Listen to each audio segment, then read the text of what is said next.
Estando presentes en esta sesión de hoy sábado en la que vamos a presentar el libro Hijos del Volcán de Daniel Pérez Esteves, al que le damos la bienvenida y las gracias por haber aceptado la participación en este Festival de Novela Histórica Ciudad de Tacoronte en su tercera edición, y con la que vamos a tener la oportunidad de compartir con Daniel, que es doctor en Económicas, que es docente de la Universidad de Las Palmas y además es el director del Museo Canario, una de las instituciones más emblemáticas del archipiélago, y que ha hecho, pues, con esta, si yo no me equivoco, tu segunda incursión en el mundo de la novela histórica, de la literatura.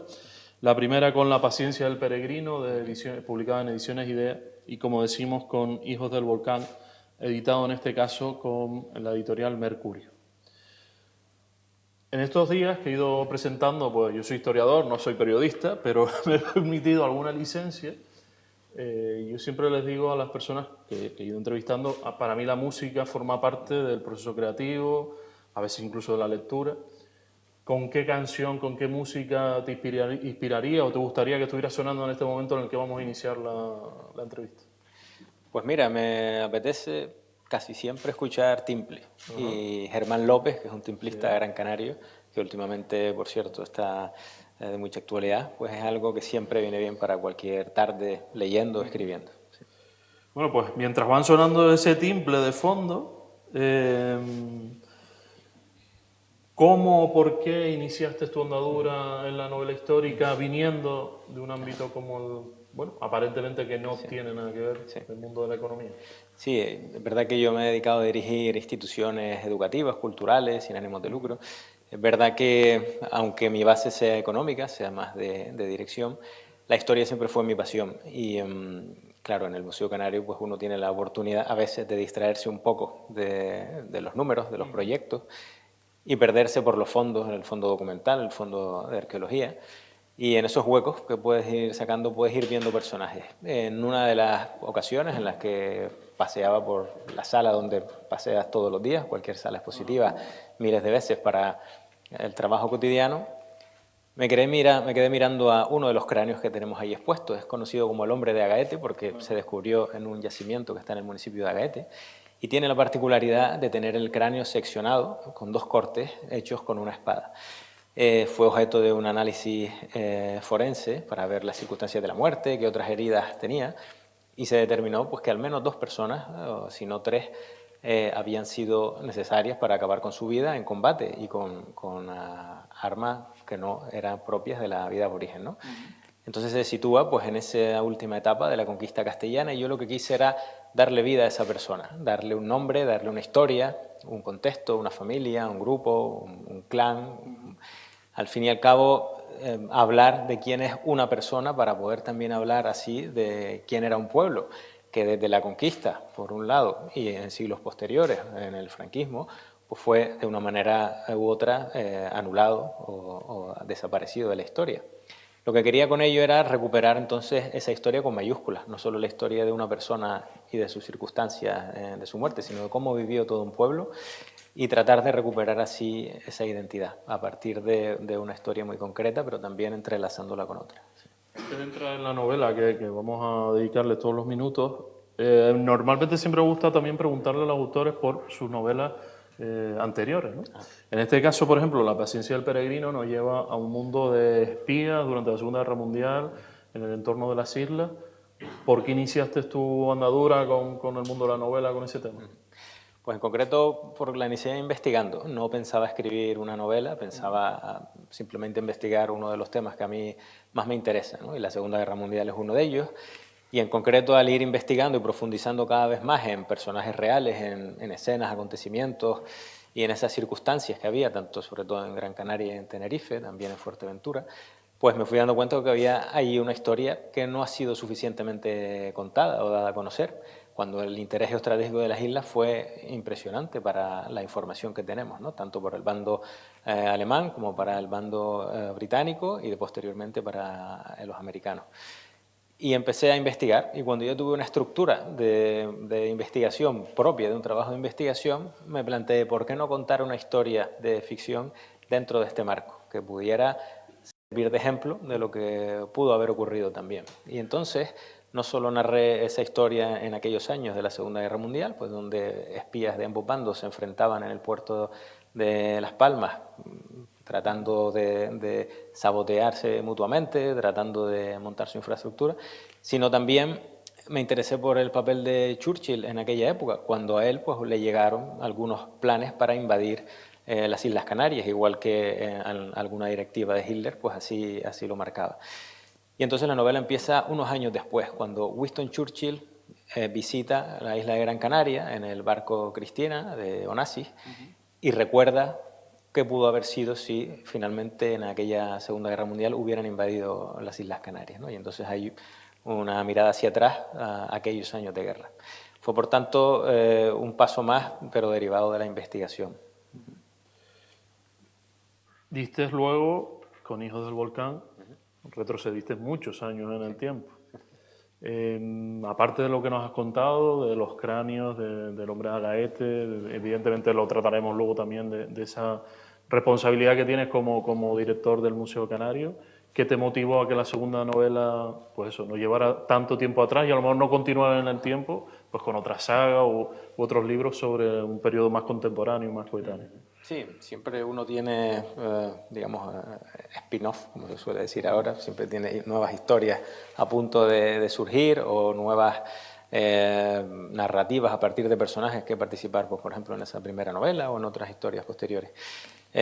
Pero sí que me decidí por trabajar en esa línea por un interés personal, ¿no? También el estar día a día en esa institución te marca y te conduce a explorar más y en dar a conocer en esa historia con la que uno está familiarizado, pero que evidentemente creo que es necesario poner en valor. Y no solo poner en valor la identidad de los primeros pobladores de las islas, también el trabajo de los arqueólogos y de las arqueólogas. Por eso la novela se entrecruza en esa historia, en el siglo XV, con otra historia en la actualidad, en el propio museo, puede ser el Museo Canario, donde arqueólogos y arqueólogas están trabajando con hallazgos en yacimientos actuales y se van preguntando quiénes pudieron ser aquellas personas de las que ahora tienen los restos delante de ellos. Y también divulgar pues, las técnicas aplicadas para que el público pueda conocer pues, cómo se trabaja en la arqueología. Bueno, pues si te parece vamos a aprovechar en este punto, vamos a ver un pequeño vídeo que tiene relación con este libro, Hijos del Volcán, editado por Mercurio, y que además, pues como todas las obras que estamos presentando, en esta ocasión con la librería Más que Papel, pues al final de la presentación lo podrán adquirir y Daniel amablemente se lo va a firmar, por supuesto.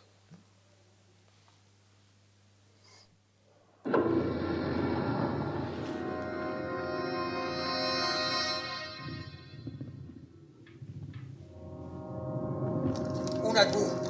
Acqua.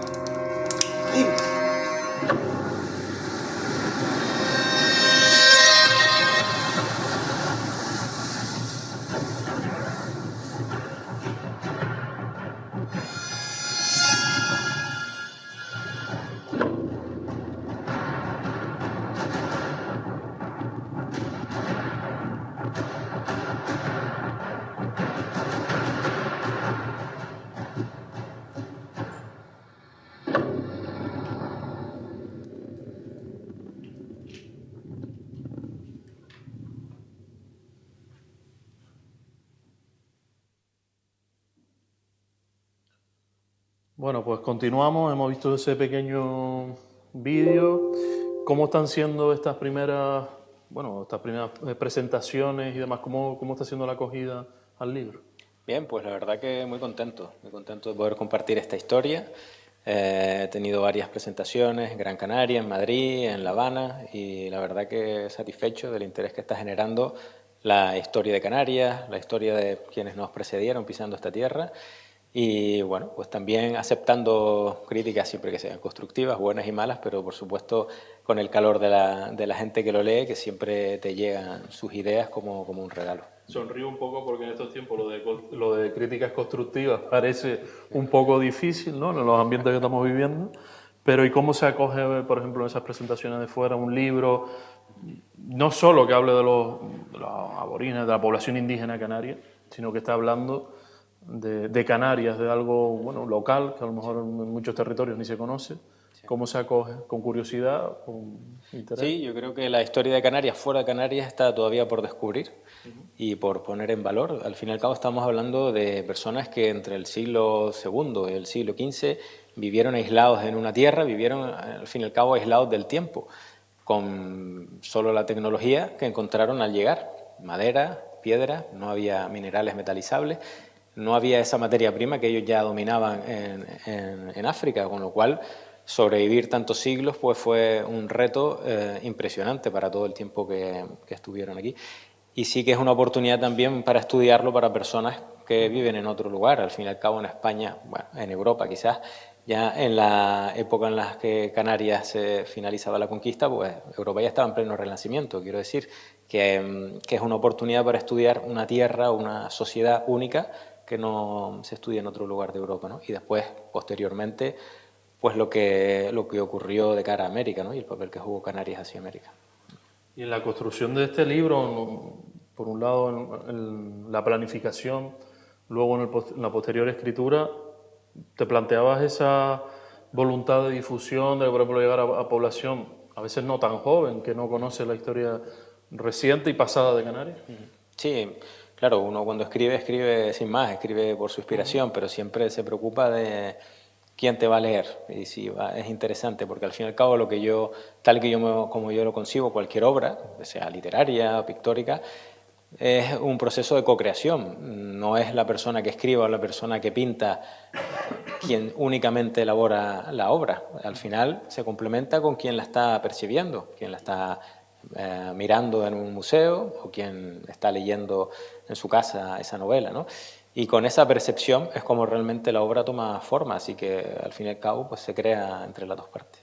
De acuerdo. Y en ese sentido hay una de las preocupaciones que, bueno, suele existir en torno a la novela histórica, es esa mezcla de digamos, de hacer literatura, pero al mismo tiempo de investigar historia. ¿Se puede hacer una historia, se puede contar desde el rigor la historia a partir de la novela histórica o de la narrativa?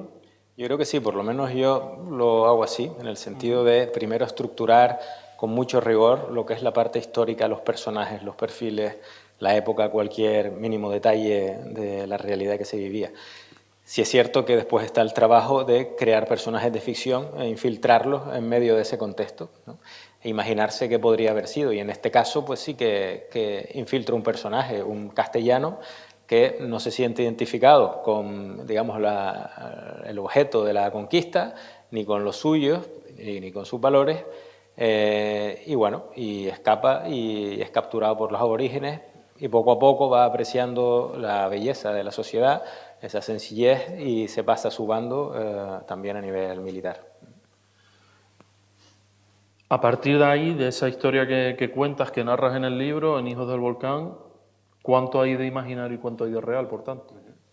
Hay de real en los personajes aborígenes, que sí que están basados en personajes reales. Hay de real en los personajes de arqueología, en cuanto a su trabajo. Y hay de ficción, pues en ese personaje que hubiera pasado si, ¿no? Que hubiera pasado si alguno de los personajes castellanos pues hubieran luchado del bando de los canarios por el motivo que fuera, por convencimiento, porque hubieran sido repudiados por los suyos, bueno, pues porque al fin y al cabo encontrara también una identificación más en un bando o en otro, y sobre todo plantearnos eso extrapolándonos al día de hoy, ¿no? A la sociedad actual. ¿De qué manera podemos crear una sociedad diversa? Porque al fin y al cabo la historia de Canarias es una historia de migraciones, la sociedad canaria es una sociedad diversa y eso es precisamente lo que la hace única, diferente, y no es una sociedad, digamos, única por ser homogénea, ¿no? Exacto, precisamente uno de nuestros puntos históricos que nos define las relaciones con África, con América, el proceso migratorio del primer poblamiento, está claro. Yo creo que también una cuestión importante en estos momentos como con cuestiones que estamos viviendo. ¿Cómo te documentaste para hacer la obra? Sí, bueno, a nivel de documentación, por supuesto, con el Fondo de Documentación del Museo Canario, pero también con profesores y obras actuales de investigación. Hay una obra particularmente inspiradora para mí de Agustín Torres, un personaje que estuvo vinculado al Museo Canario desde sus comienzos en el siglo XIX, que fue una novela que se fue publicando por partes en la prensa y que, bueno, es una novela, quizá hoy podríamos caracterizarla de romántica o ingenua, pero es cierto que ya en aquella época ponía en valor desde la ficción pues también esa última etapa de la conquista.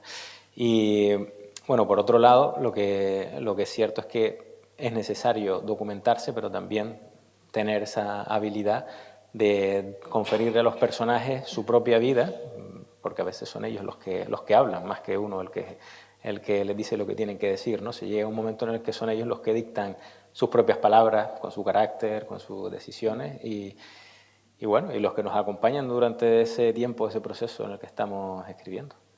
Y una escritura que tú en Hijos del Volcán has llevado al presente y al pasado. Tenemos dos historias, por así decirlo, entrelazadas, pero una vista desde ahora, mirando al pasado, y otra que se está viviendo en ese momento. ¿Qué te motivó a plantearlo de esa manera? ¿Influye la relación con el Museo Canario o simplemente, bueno, un recurso literario? Claro, no, por supuesto influye. Quería mostrar también lo que no se ve. Cuando vamos a un museo siempre vemos pues, las obras de arte, como puede ser en esta galería, los restos arqueológicos en un museo como es el Museo Canario, pero no vemos lo que hay detrás. Todo el trabajo que se realiza por parte de las personas especializadas en conservación, en arqueología, en investigación, las personas que se preocupan de conservar nuestro patrimonio y mostrarlo para compartirlo con nosotros. Y esa reflexión que se nos genera siempre que visitamos un museo, pues al final es fruto del trabajo de quien lo ha puesto ahí. Yo quería mostrar cómo es ese trabajo, quería enseñarle al público qué podemos averiguar a partir de los restos arqueológicos, porque a veces un museo arqueológico parece que es un museo muerto, y es todo lo contrario, es un museo vivo. Hay que explicar la vida que hay detrás y todo lo que podemos tirar hacia atrás, tirar del hilo, pues a partir de esos restos arqueológicos de personas, de vasijas, de tejidos, etc. A mí me parece, cuando leía el libro, me parecía, bueno, que detectaba ya, ¿no? Evidentemente esa influencia en el sentido de querer poner en valor el trabajo de un arqueólogo o una arqueóloga, que no es algo muy habitual. Gente que trabaja en archivos, gente que trabaja en bibliotecas, museos, etcétera, siempre es una perspectiva de lo que está diciendo, ¿no? Pero es un trabajo muerto, de algo que no tiene movimiento y que al contrario, hay mucho dinamismo detrás de ello, ¿no? Y queda plasmado en la obra, con esa búsqueda, con esas relaciones que se dan, que vas tejiendo entre los personajes. Sí, efectivamente. Evidentemente los personajes del museo no están basados en personajes reales porque me matarían mis compañeras, pero sí es verdad que algún guiño en cuanto a nombres o apellidos les he hecho. Y después, pues como tú bien decías antes, también hay sucesos actuales que están vinculados pues, con el poblamiento de Canarias. Quien primero vino a Canarias vino desde África, también en unas embarcaciones muy rudimentarias, como las que están llegando hoy. Es verdad que hoy están llegando unas embarcaciones de unas dimensiones que no habíamos visto hasta ahora, pero que no deja de ser un drama migratorio, igual que lo fue entonces también. Yo así es como esbozo el primer capítulo, es decir, cómo rememoran los aborígenes el momento en el que sus antepasados llegaron por primera vez. Pues narro una escena que perfectamente podría ser la escena de un cayuco llegando hoy a nuestras costas, ¿no? Poniéndote en el papel de quien está ahí dentro. En relación a ese tema, a mí me parece siempre curioso, bueno, curioso no, históricamente tiene muchas explicaciones. A partir de un determinado momento, Canarias deja de mirar a América, empieza a mirar a Europa plenamente y olvida que tiene un continente al lado, al que estamos más próximos, ¿no? Sí. Y que es precisamente donde procedemos, más allá de las mezcolanzas que han venido posteriormente, de distintas poblaciones, realmente nuestro origen es africano. Sí. Y es curioso, ¿no? Probablemente, aunque no voy a decir la mayoría, pero mucha gente no pueda conocer o no pueda saber esos orígenes africanos de las islas, y aunque lo sabe, a veces perdemos la perspectiva, ¿no? Sí. Incluso nuestra procedencia. Sí, está claro. África, a pesar de estar aquí a muy poquita distancia, para nosotros parece que no es objeto de un interés primario, cuando realmente, no digo que debe hacerlo más o no que Europa o que África o que América, pero sí es verdad que tenemos que entender que es esa tricontinentalidad la que forma nuestra personalidad, nuestro papel estratégico y lo que realmente nos da un potencial a nivel cultural, a nivel económico. Si no entendemos esa triple realidad, pues entonces creo que estamos desaprovechando quienes realmente somos. contribuye el libro de alguna manera a llevarnos un poquito, por lo menos, a esa relación histórica que tenemos con el continente, ¿verdad? Yo espero que sí, con naturalidad, al fin y al cabo, entendiendo que pues, en esa época fue lo que ocurrió, fue donde vinieron esas personas, después sucesivamente en diferentes siglos pues fueron llegando también oleadas de personas que ya culturalmente quizás estaban más avanzadas, ¿no? Siglo VIII, etcétera, pero llegaron a un sitio que se encontraron con personas que estaban ahí aisladas y es verdad que al no poder incorporar nuevas tecnologías, simplemente sí nuevas prácticas sociales, nuevas costumbres, pues hubo algún tipo de choque, ¿no? Que se observa también gracias al trabajo arqueológico, pues por ejemplo a través de las costumbres funerarias, cómo varían a lo largo de los siglos, cómo coinciden esos cambios exactamente con las arribadas de nuevas oleadas de poblaciones. ¿Y qué significa eso pues para la sociedad? Que no fue una sociedad uniforme a lo largo de los siglos, sino que fue también evolucionando e incorporando nuevos hábitos con esas llegadas de personas que llegaban en siglos posteriores, pues igual que en el siglo XIX y XX y XXI, pues llegan también de África. Bueno, al final una sociedad dinámica, heterogénea, como ha sido históricamente la de este archipiélago. En la cuestión que planteabas antes, de lo que estábamos hablando de los arqueólogos, arqueólogas, yo te voy a soltar una maldad, lo siento, pero cuando leía el libro, esa figura del arqueólogo que desde Canarias viaja, se mueve por, no voy a no contar mucho más, pero se mueve por distintos puntos en su proceso de investigación, yo pensaba, bueno, ¿y es posible llevar a cabo ese tipo de investigaciones económicamente desde las islas o no? Sí. ¿O eso forma parte de la imaginación? Lo estamos haciendo, sí. Es verdad que, bueno, requiere recursos, claro, y hay que buscar la financiación, pero sí, lo estamos haciendo porque es que en realidad hay restos de piezas arqueológicas canarias por diferentes lugares. Puedes tener lugares tan dispares como Argentina, Escocia, París, Madrid, etcétera. Y vale la pena trabajar y ver cómo llegaron esas piezas ahí, si se enviaron desde aquí por los científicos que la estaban investigando, si fueron objeto de coleccionistas o de expolio. Y bueno, es verdad que los museos del mundo ahora están planteando retorno de piezas, etcétera, pero más allá de esas consideraciones sí es importante tener un catálogo de dónde está nuestro pasado, nuestro patrimonio, explicar cómo llegaron ahí como parte de la propia historia antropológica y también poder analizar esas piezas para complementar el trabajo que se hace con los depósitos que existen aquí. Precisamente lo que estábamos hablando antes, no es solo un trabajo que se hace dentro de la institución o del museo X, sino precisamente, y aparte entiendo que en un contexto digital de nueva tecnología como el que vivimos, la conexión ha aumentado considerablemente. Sí, efectivamente. Hay que aprovechar también la tecnología, trabajar en remoto o solicitar pruebas a entidades que están en otros lugares, pero hay que viajar y hay que moverse porque realmente tenemos un patrimonio que no solo está físicamente en nuestras islas, que está bastante disperso. Quería preguntarte una cuestión.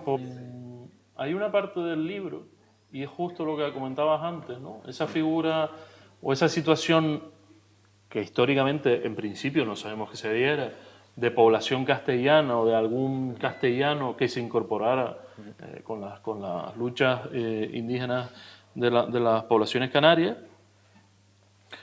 En el libro pues, se cuenta una historia en torno a ello y se habla en algún punto, si no recuerdo mal, ahora que estoy pensando, del godo, ¿no? de esa figura que históricamente en las islas se identifica y en parte, o al menos así yo lo interpretaba, la relación que suele haber entre la controversia del tema, la manipulación, cómo introduces el tema, qué te motiva a introducirlo, porque no es una cuestión, no voy a decir sencilla, pero puede ser polémica, ¿no?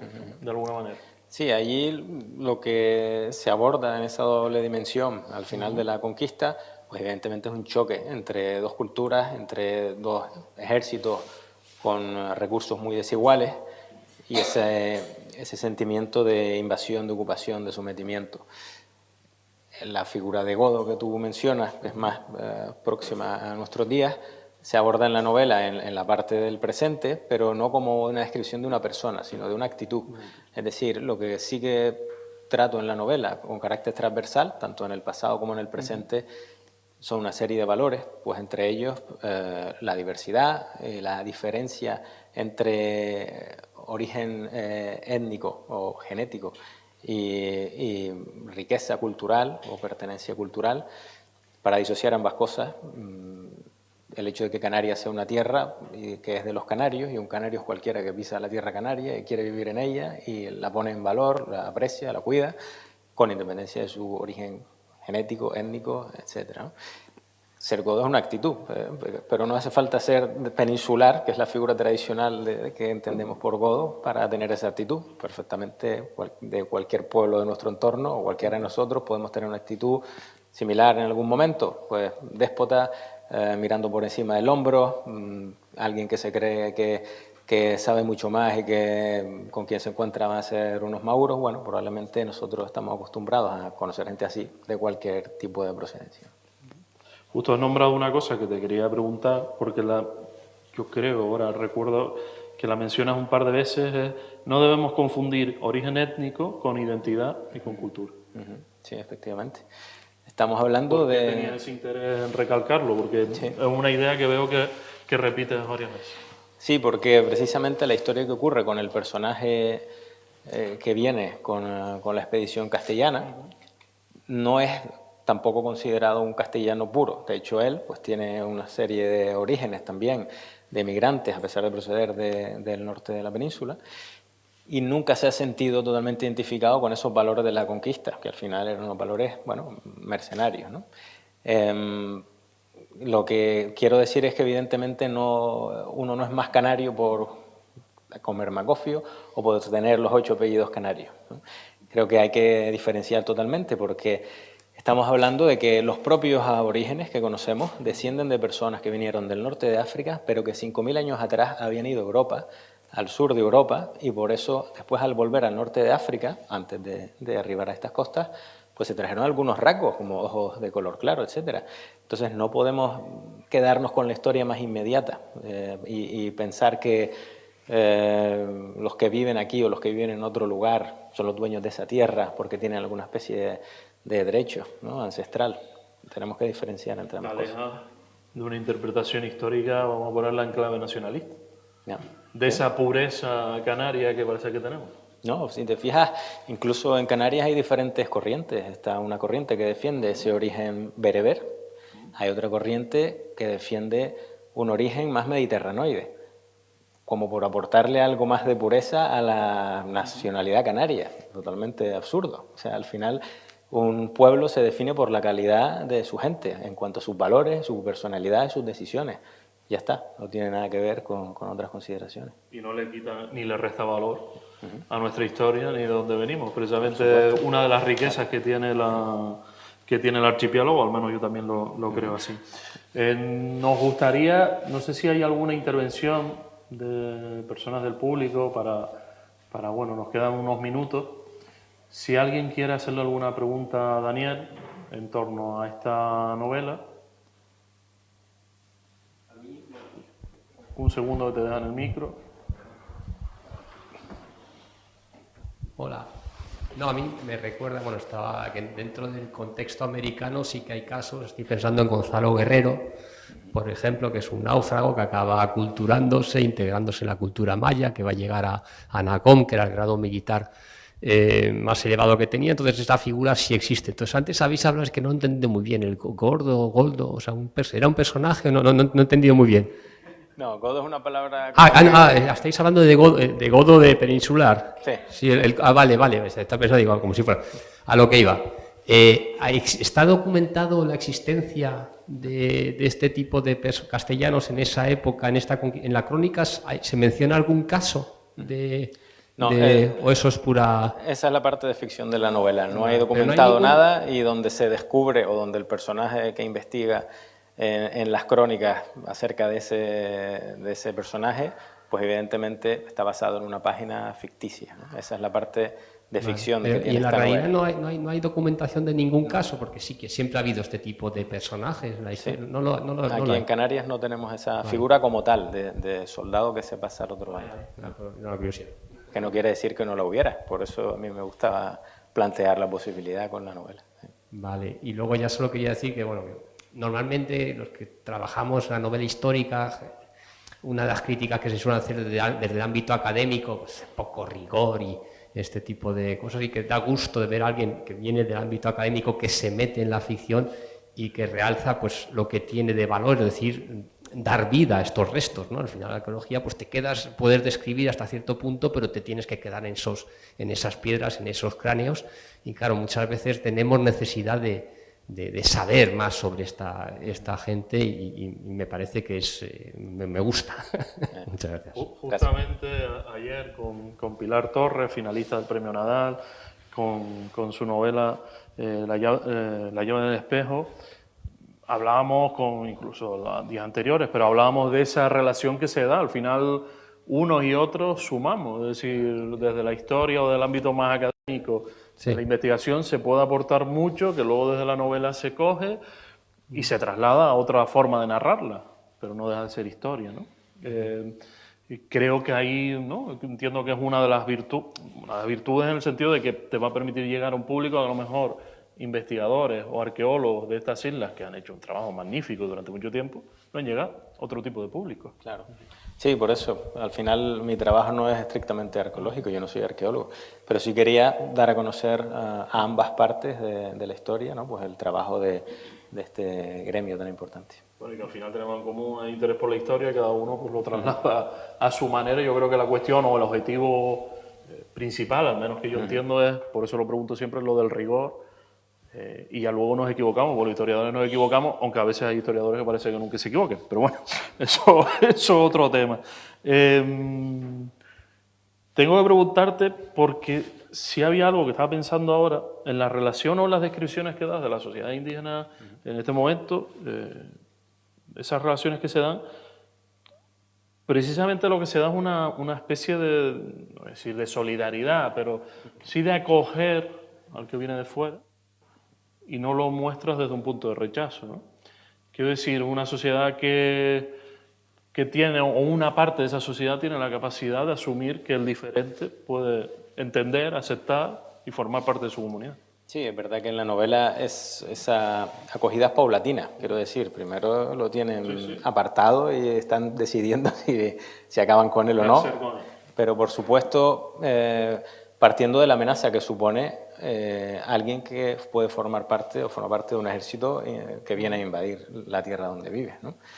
Y cuando se dan cuenta de que él en particular no es una amenaza, entonces lo acogen. Y creo que eso es una característica de la sociedad canaria de hace siglos, que forma parte del carácter.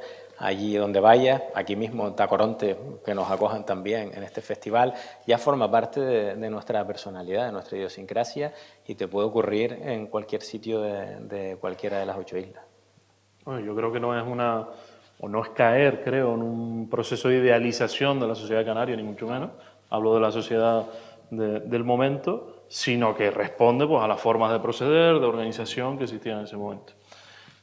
También nos llevaría muchísimo a hablar de todo el proceso de aculturación, que la novela llega hasta un punto, todo lo que viene después, de eliminación y desaparición, no voy a decir de la totalidad, pero sí de la gran mayoría, de los eventos sociales, culturales que definen a la sociedad indígena de las islas, ¿no?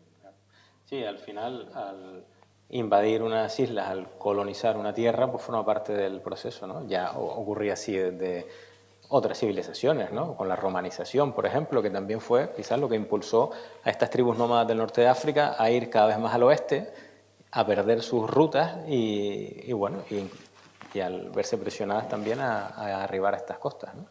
Y al fin y al cabo, bueno, pues eso se ha repetido con posterioridad. Después quizás podemos considerar que Canarias fue un laboratorio para lo que ocurrió en América luego, ¿no? Bueno, vamos llegando a los minutos finales de la presentación y a mí me gustaría al menos hacerte alguna pregunta en cómo has podido combinar la redacción, la escritura del libro, pues con una tarea como es la de ser director del Museo Canario y otras labores que tienes. ¿Cómo se combina todo ese proceso creativo? Bueno, no es fácil porque básicamente el tiempo es muy limitado, ¿no? El que uno tiene para esto no deja de ser una afición que me apasiona, pero no soy escritor, al fin y al cabo. Realmente a mí cuando me gusta escribir es cuando todos duermen, cuando ya todo está en paz, ahí cuando tengo mi tiempo y todo está oscuro, pues ahí me tomo un par de horas en silencio, con ese sonido de timple, tratar de inspirarme, o de lo que durante el día pues he podido recoger como ideas, o de lo que he investigado, pues sí, tratar de plasmar. Bueno, ya la pregunta que hago últimamente, el próximo año, en la próxima edición, te vamos a ver en el Festival de Novela Histórica de Tacoronte. Pero que sí, sí, si me invitan, ¿Sí? por supuesto. ¿Estás ya. trabajando en alguna novela? Sí, sí, sí. Ya ¿En tengo otra la histórica? tercera, sí, sí. Ahora sabes que viene la pregunta de ¿y en cuándo? Pero no estás obligado, evidentemente. Ya lo veremos el año próximo, ¿Sí? si todo va bien. Sí, no está centrada, es verdad, en un acontecimiento específico como puede ser Segunda Guerra Mundial o Sí. Conquista de Canarias, que a lo mejor son momentos puntuales muy conocidos o muy destacados, ¿no? Está más pensada en el contexto de la vida a través de las décadas, siglo XIX, siglo XX, pero sí, por supuesto, de historias sobre lo que ocurría en el archipiélago. Y entiendo que te sientes cómodo en la novela histórica. La verdad es que sí, la verdad es que sí. Y en este festival también. Bueno, pues nada, la última pregunta. Hablamos de música al inicio. Al final viene la otra. ¿Qué novela, qué estás leyendo, qué libro en general estás leyendo ahora?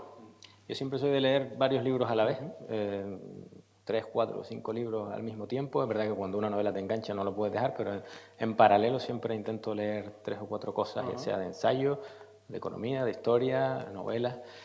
Y ahora mismo te podría decir 3 o 4, pero lo que siempre creo que es importante es tener a Galdós en la mesa de noche, porque creo que como canarios nos debemos sentir orgullosos, pero es como creo que mejor podemos entender la historia, no solo de Canarias, de España.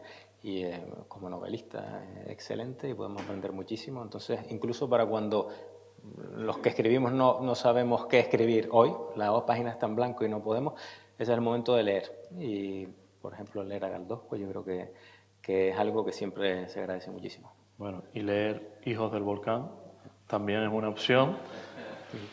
Hay una última pregunta que íbamos a ir cerrando Espera un segundito que le pasen el micro. Vamos a ir cerrando con esta última pregunta. Quería saber, desde su punto de vista, cuál es el peso que le corresponde a este periodo de la historia de Canarias, a la cultura aborigen y a la resistencia a la conquista en un proceso de construcción de identidad canaria que, desde mi punto de vista, aparte de que siempre la identidad es un proceso dinámico, está bastante inconcluso. Sí, eso que mencionas es interesante. En el Museo Canario, casualmente, en el pasado mes de febrero, organizamos unas conferencias para abordar cómo había sido esa evolución y en diferentes etapas cómo nos habíamos aproximado al guanche, ya sea la figura del guanche desde un punto de vista romántico o idealizado, ya sea desde la justificación también o la manipulación para justificar una conquista o una dictadura, culturizar a un determinado pueblo, ya sea también para justificar pues, determinados nacionalismos y también llegando a arqueoesoterismo o explicaciones, digamos, menos científicas. Entonces, hay un recorrido y un espectro bastante amplio que abordar, pero si nos ceñimos a la ciencia, que al final es lo que, por lo menos desde un museo es lo que nos toca, podemos hacerlo con herramientas muy precisas para ver de dónde vino la primera población aborigen,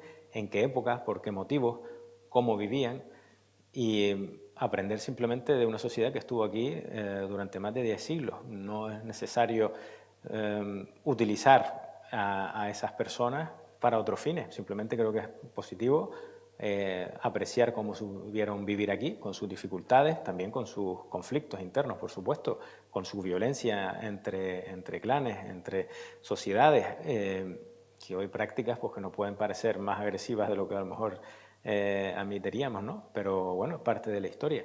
Y no idealizarlo en ningún momento. Y sobre todo, pues ver en esa evolución, a lo mejor con técnicas que estudian a nivel líbico-bereber cómo fue también la evolución de ese lenguaje, comprobar cuándo llegaron esos símbolos aquí y si todo lo que nos encontramos por ahí pues pertenece a una época o pertenece a una época posterior.